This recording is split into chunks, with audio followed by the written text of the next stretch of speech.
Hello दोस्तों, आप सबका स्वागत है हमारे यूट्यूब चैनल बिहार एसएस लोकर्स एकेडमी में। आज के इस वीडियो में मैं आप सभी लोगों को मनोविज्ञान पाठ 2 आत्म तथा व्यक्तित्व में कार्ल युंग का जो व्यक्तित्व विभाजन था प्रकारवादी उपागम के अंतर्गत उसको मैं बताऊंगा। और साथ ही दूसरा हम लोग जो है सिद्धांत को पढ़ेंगे या दूसरे उपागम को पढ़ेंगे जिसका नाम सिलगुण सिद्धांत है या सिलगुणों का सिद्धांत है। तो इसकी चर्चा आज के इस वीडियो में हम लोग करेंगे। इसके पहले वाले वीडियो में मैंने आत्म और व्यक्तित्व पाठ में प्रकारवादी सिद्धांत या उपागम को मैंने बताया था, जो व्यक्तित्व सिद्धांत का पहला सिद्धांत था। तो उसी से मिलता जुलता आज हम लोग कार्ल यूंग का व्यक्तित्व विभाजन देखेंगे और मेयर फ्रीडमैन और रे रोजेनमैन का भी व्यक्तित्व सिद्धांत के अंतर्गत जो उन्होंने अपने अनुसार जो व्यक्तित्व के बारे में बताया उसको हम लोग पढ़ेंगे। तो ये वीडियो आज का आप लोगों के लिए बहुत महत्वपूर्ण रहने वाला है, तो इसको बिना स्किप किए आप लोग आखिरी तक इस वीडियो को देखिएगा और वीडियो अच्छा लगे तो अपने दोस्तों में ज़रूर शेयर कीजिएगा। तो चलिए बिना देरी किए हुए मैं इस वीडियो को शुरू करता हूँ। और सबसे पहले हम लोग देखेंगे व्यक्तित्व सिद्धांत को। इसके पहले वीडियो में मैंने भी आप लोगों को व्यक्तित्व सिद्धांत को बताया था। एक बार और हम लोग व्यक्तित्व सिद्धांत को देखेंगे। व्यक्तित्व सिद्धांत को जो है कितने भागों में बांटा गया, तो 6 भागों में। पहला जो था प्रकारवादी सिद्धांत था जिसको हम लोग पढ़ लिए थे। इसमें क्रेस्मर और सेल्डन के व्यक्तित्व सिद्धांत की हम लोग चर्चा किए थे। इसी के अंतर्गत मेयर फ्रीडमैन, रे रोजेनमैन और हम लोग को युंग का व्यक्तित्व विभाजन को देखना है। इसके बाद हम लोग जो है आज चर्चा करेंगे सिलगुण सिद्धांत का कि सिलगुण सिद्धांत होता क्या है। तो इन दोनों की चर्चा हम लोग आज के इस सेशन में करने वाले हैं। तो सबसे पहले हम लोग देखेंगे प्रकारवादी उपागम के अंतर्गत युंग का विभाजन। युंग जो थे कार्ल युंग, इनको हम लोग जो है कार्ल युंग के नाम से भी जानते हैं। इनका पूरा नाम कार्ल युंग है। ठीक, कार्ल युंग ने क्या किया था, इन्होंने सिलगुण के आधार पर व्यक्तित्व का विभाजन किया था और वो भी 3 भागों में। पहला जो था वो अंतर्मुखी था, दूसरा बहिर्मुखी था और तीसरा उभयमुखी था। अब जैसे हम लोग पढ़े थे क्रेस्मर का, तो उसके अंतर्गत जो व्यक्ति विभाजन 4 भागों में था। यानी क्रेस्मर जो थे उन्होंने क्या किए थे कि जो प्रकारवादी सिद्धांत था उसके अंतर्गत व्यक्तियों को शारीरिक बनावट के आधार पर 4 भागों में उन्होंने बांटा था। दूसरा जो था हमारा वो था सिल्डन के अनुसार जो है 3 प्रकार था, उसको हम लोग देखे थे। अब जो है उसी के अंतर्गत उसी प्रकारवादी सिद्धांत में हम लोग को देखना है कि सिलगुण के आधार पर जो युंग थे उन्होंने विभाजन जो है व्यक्तित्व का कितने भागों में किया, तो 3 भागों में, अंतर्मुखी, बहिर्मुखी और उभयमुखी। अब इन तीनों को हम लोग एक एक करके पढ़ेंगे और समझेंगे।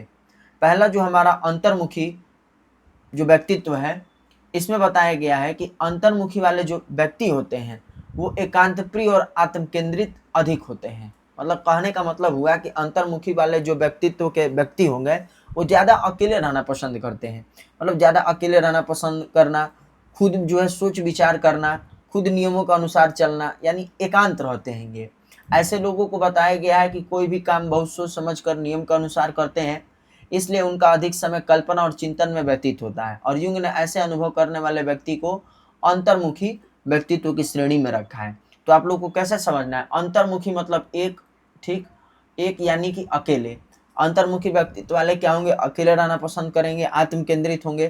ठीक, वो अकेले रहने के साथ खुद जो है किसी भी काम का अनुभव करेंगे, नियम बनाएंगे, इस तरीके के अंतर्गत वो रहेंगे। जैसे कौन कौन लोग हो गए, तो गणितज्ञ हो गए, वैज्ञानिक हो गए, दार्शनिक हो गए। जैसे यहाँ पे गणितज्ञ का फोटो हो गया, ये हमारा एपीजे अब्दुल कलाम, ये भी एक तरीके साइंटिस्ट थे, वैज्ञानिक थे। तो ये लोग मतलब कि जो भी वैज्ञानिक, गणितज्ञ होंगे या दार्शनिक, ऐसे लोगों का जो व्यक्तित्व पर्सनालिटी होता है वो एकांत प्रिय, अकेले ज़्यादा रहना, चिंतन करना, सोच विचार करना, उसमें ये खोए रहते हैं। लेकिन उसी तरीके से जो बहिर्मुखी वाले हैं, इसका क्या होता है, अपोजिट होता है। बहिर्मुखी वाले में क्या होता है ना कि यह व्यक्ति जो है, बहिर्मुखी वाले व्यक्ति सामाजिक और व्यवहार कुशल होते हैं। ऐसे व्यक्ति अपने से ज़्यादा दूसरे की चिंता करते हैं।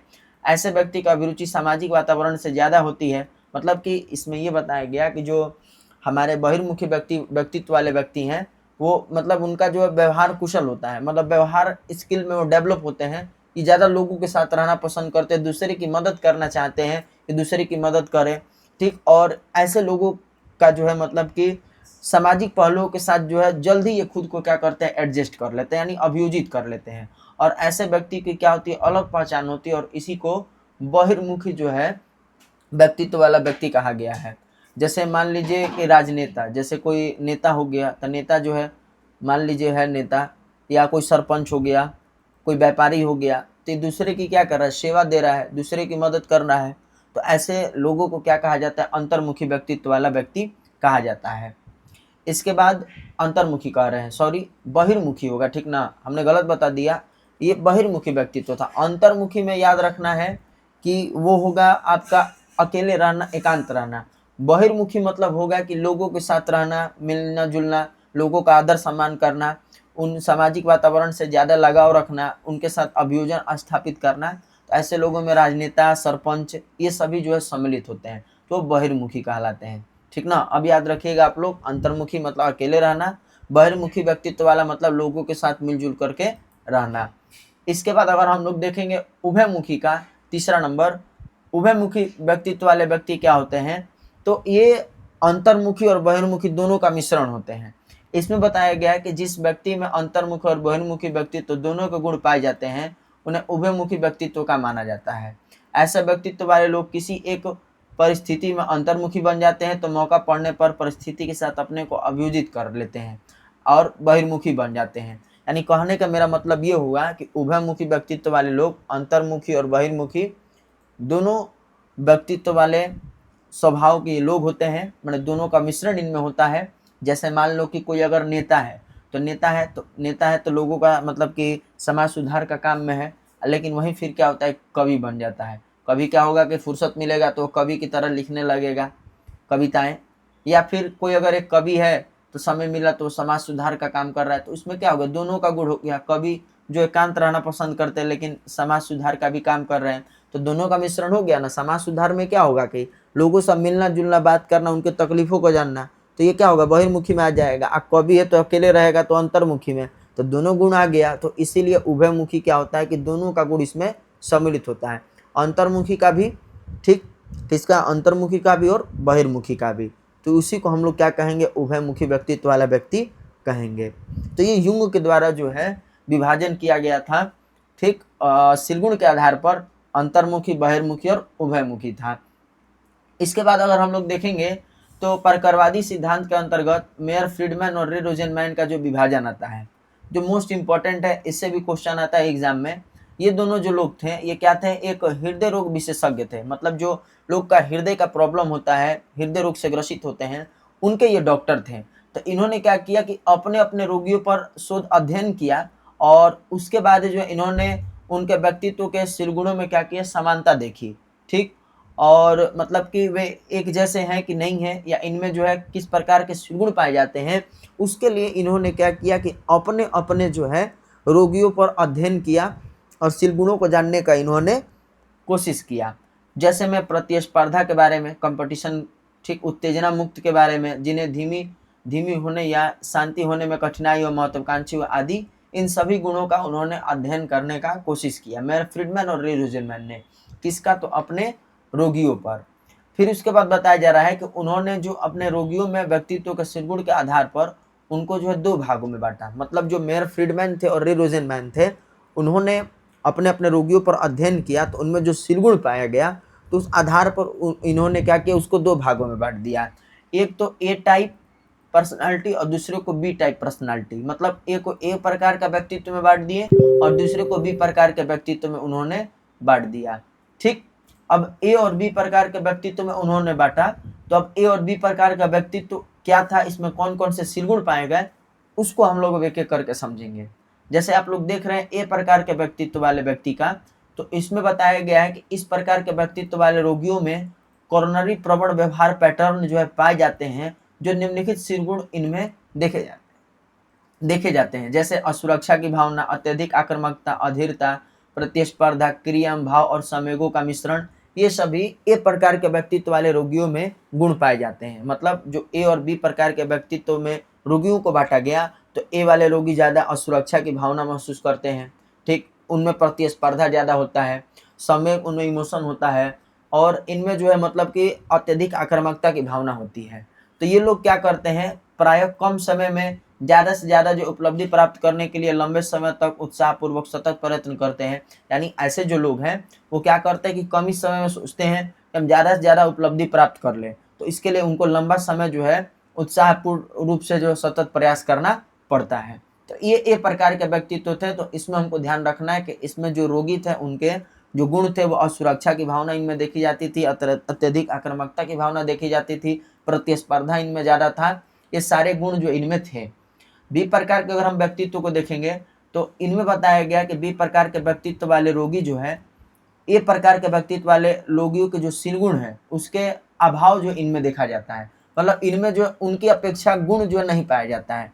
इनके गुण क्या होते हैं? तो सहजगामी होते हैं, असहयोगी होते हैं, धीमा, शांत, इस तरीके के इनमें गुण पाए जाते हैं। तो ऐसे लोग क्या होंगे? ज़्यादा तनाव मुक्त और दीर्घायु होते हैं। यानी कहने का मतलब ये हुआ कि ए प्रकार के व्यक्तित्व वाले जो लोग हैं वो जो है वो मतलब कि ए प्रकार के व्यक्तित्व वाले वो ये करते हैं कि ज़्यादा मतलब कि टेंशन लेते हैं कि मतलब हमको ये करना है वो करना है, ये सोच करके लंबा समय ले लेते हैं किसी भी काम में, लेकिन काम पूरा नहीं होता है।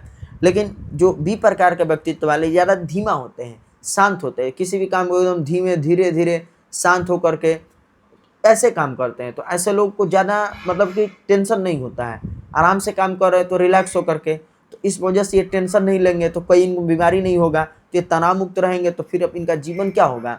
लंबा समय तक जाएगा। तो इसलिए बी प्रकार के व्यक्तित्व वाले को कहा गया कि वे तनाव मुक्त और दीर्घायु होते हैं, यानी लंबे समय तक ये जीते हैं। इसके बाद अगर हम आगे बात करेंगे तो इनमें ए और बी प्रकार के व्यक्तित्व वाले में रोगों को बताया गया है कि आगे क्या इनमें रोग होता है, क्या कठिनाई होता है, इसके बारे में यहाँ पर जिक्र किया गया है। कहा जा रहा है कि कई वर्षों के शोध अध्ययन के बाद उन्होंने पाया कि दोनों प्रकार के रोगियों में हृदय धमनी रोग से आक्रांत में विशेष अंतर पाया गया। मतलब इसमें कहा गया कि दोनों जो ए और बी प्रकार के रोगी है किस रोग से ग्रसित होते हैं? तो हृदय रोग से। ठीक, तो दोनों में जो विशेष प्रकार का अंतर पाया गया दोनों प्रकार के रोगियों में, ए प्रकार के रोगी बी प्रकार के रोगियों की अपेक्षा अत्यधिक हृदय रोग से पीड़ित होते हैं। क्यों होते हैं? क्योंकि इनमें जो है ज़्यादा टेंशन लेने का, ज़्यादा जो आक्रांत की भावना, असुरक्षा की भावना ये खुद ज़्यादा महसूस करते हैं।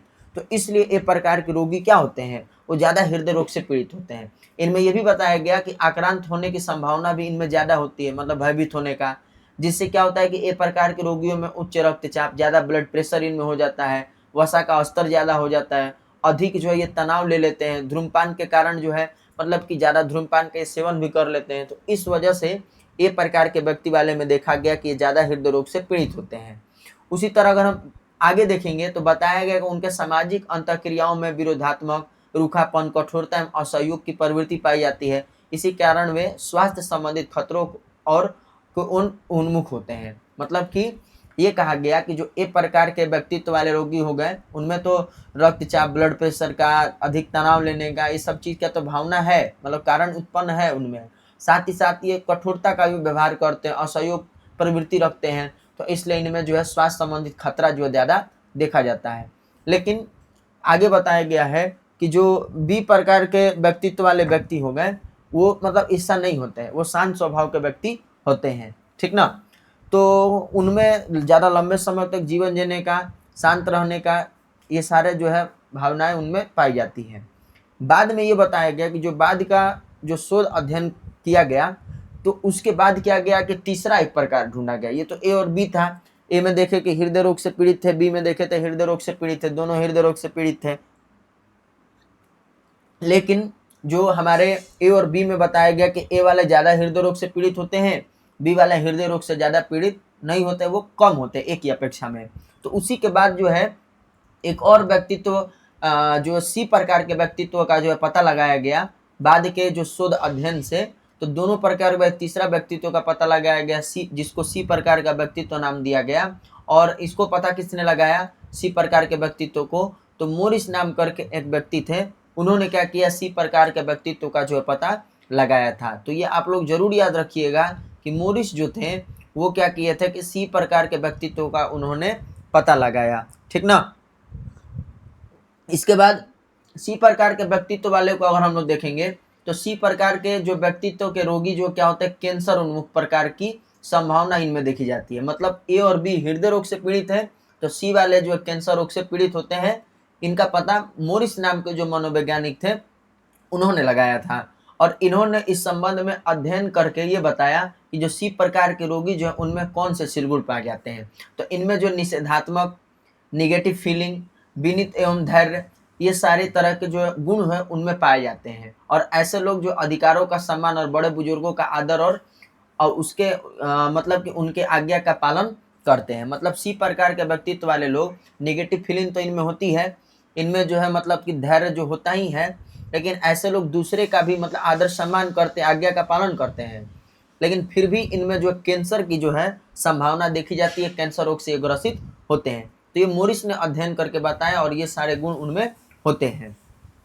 इसके बाद आगे ये भी बताया जा रहा है कि भाव और संवेगों को दबाव उनके मस्तिष्क के निकलने वाला रासायनिक पदार्थ जिसे न्यूरोपेप्टाइड्स उनके मस्तिष्क संतुलन को बिगाड़ देता है। इसी कारण वे कैंसर की कोशिकाओं से रक्षा करने की क्षमता में भारी कमी देखने को मिलता है। अर्थात उनमें कैंसर से पीड़ित होने की संभावना को बढ़ा देने में एक प्रमुख कारण है और ऐसे लोगों में फेफड़े का कैंसर होने की संभावना ज़्यादा देखी गई है।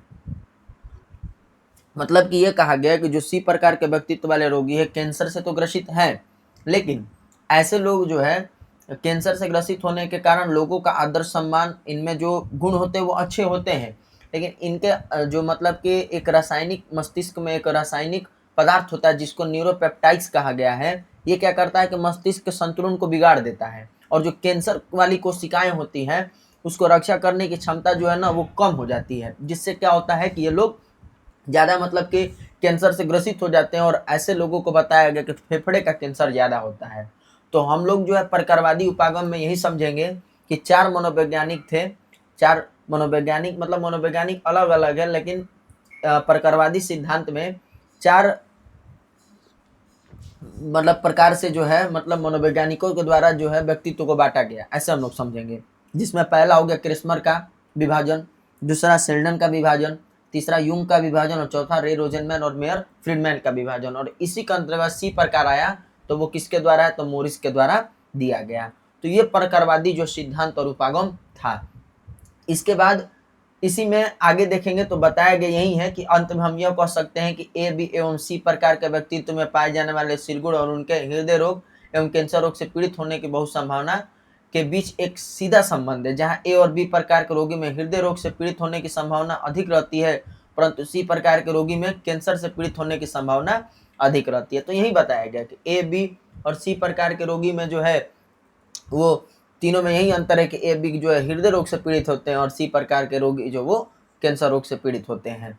तो ये प्रकारवादी सिद्धांत और हमारा मतलब उस प्रकारवादी सिद्धांत या इसी को हम लोग उपागम बोलते हैं, तो वो था। इसके बाद हम लोग दूसरा सिद्धांत को देखेंगे। दूसरा सिद्धांत हमारा क्या है, तो वो सिलगुण सिद्धांत है, ठीक ना। दूसरा सिद्धांत जो है वो हमारा सिलगुण सिद्धांत है, जिसको मानने वाले वैज्ञानिक कौन थे, तो आल्पोर्ट, कैटल और आइजैक थे। सिलगुण सिद्धांत को मानने वाले आल्पोर्ट, कैटल और आइजैक थे। ये तीनों थे सिलगुण सिद्धांत को मानने वाले। इन तीनों ने सिलगुण सिद्धांत के बारे में बताया। और जो हमारे कैटल थे, इन्होंने क्या किया, 16 पीएफ का प्रतिपादन किया था। तो अगर पूछेगा एग्जाम में कि 16 पीएफ का प्रतिपादन किसने किया, तो याद रखना है कि वो हमारे कैटल थे, ठीक। और सिलगुण सिद्धांत का प्रतिपादन किसने किया, ऐसे करके एग्जाम में, तो वहां पर हमको आल्पोर्ट का बताना है। अब बात करेंगे सिलगुण सिद्धांत होता क्या है। तो सिलगुण सिद्धांत क्या है, तो मैंने आप लोगों को पहले भी बताया था कि सिलगुण क्या होता है, कि बताया गया है कि प्रत्येक व्यक्ति के अंदर कुछ ऐसा मतलब सिलगुण होता है जो उसे खास ढंग से व्यवहार करने को प्रेरित करता है। एक मैंने आप लोगों को सिलगुण के बारे में बताया भी होगा कि सिलगुण एक तरीके का ऐसा खास गुण होता है जो व्यक्ति में कुछ समय तक अंग बन करके स्थिर रहता है और मतलब कि वो व्यक्ति में अपने आप ही दिखाई देता है। जैसे हम हंसते हैं, तो हंसते हैं तो ये हमारा एक क्या सिलगुण है जो कुछ समय के लिए हमारे अंदर है। हम हंस रहे हैं, फिर हमारा हंसना क्या होता है, बंद हो जाता है। तो कई तरीके का हमारे अंदर जो गुण होते हैं, तो वही जो है सिलगुण के रूप में होता है और ये हमें क्या करता है, एक दूसरे से अलग बनाता है और हमें खास ढंग को जो है प्रेरित करता है। और साथ ही साथ मनोवैज्ञानिक ये भी बताते हैं कि उनका मानना है कि सिलगुण के कारण ही व्यक्ति का व्यवहार दूसरे व्यक्ति से भिन्न देखा जाता है। मतलब हमारा जो व्यवहार है वो क्या होता है कि एक दूसरे से जो भिन्न देखा जाता है, अलग देखा जाता है। इसके बाद कहा जा रहा है कि कुछ मनोवैज्ञानिक सिलगुण को प्राय एक स्थिर गुण मानते हैं। मतलब दो मत है, कुछ कहते हैं कि सिरगुण क्या होता है, स्थिर होता है, कुछ लोग कहते हैं सिरगुण स्थिर नहीं है, ये भिन्न होता है। तो इसी के बाद हम लोग आगे और चीजों को देखेंगे। तो इसमें बताया गया कि जो मनोवैज्ञानिक है उनके अनुसार बताया गया सुरगुण व्यक्ति की ऐसी विशेषता है जिसके कारण व्यक्ति भिन्न भिन्न परिस्थितियों में लगभग एक समान ढंग से व्यवहार करता है।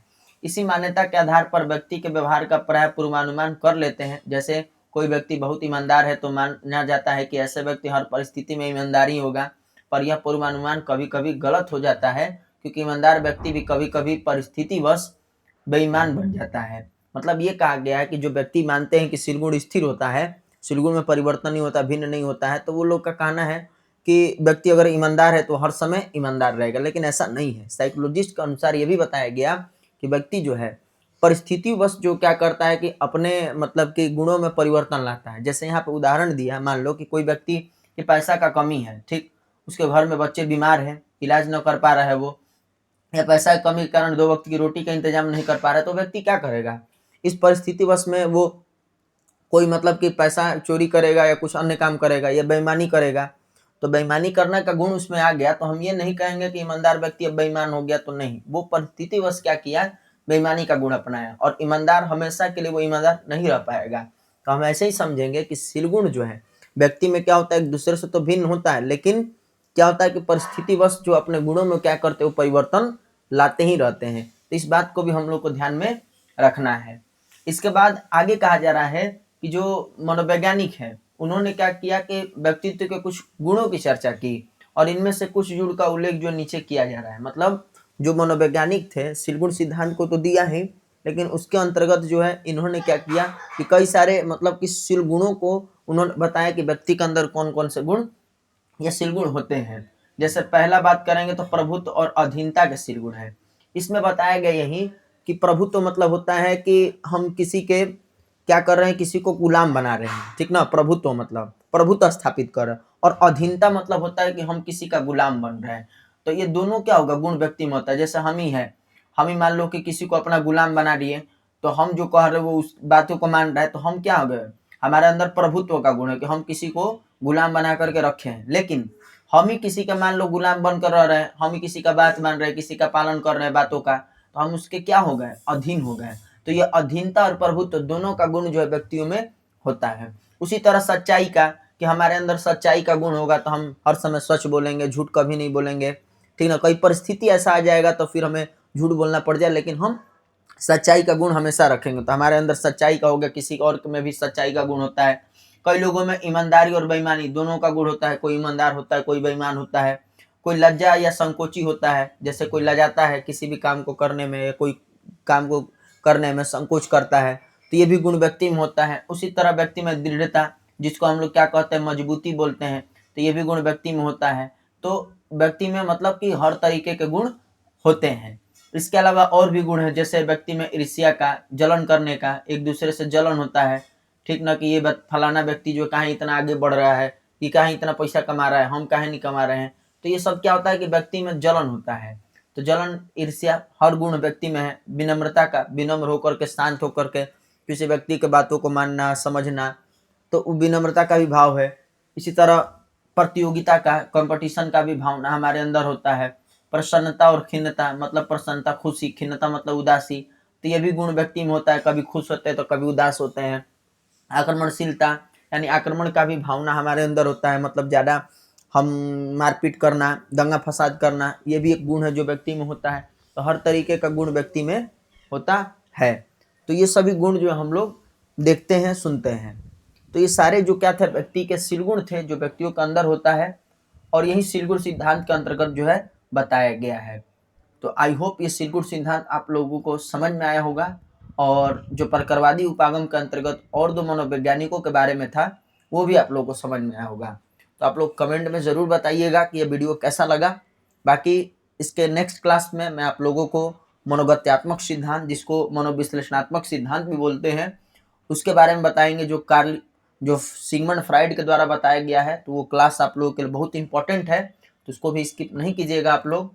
और जो लोग चैनल पर नए होंगे चैनल को सब्सक्राइब कर लेंगे, बेल आइकन को प्रेस कर देंगे, ताकि हमारे वीडियो के नए नए अपडेट आप सभी लोगों तक पहले पहुंच सके। धन्यवाद।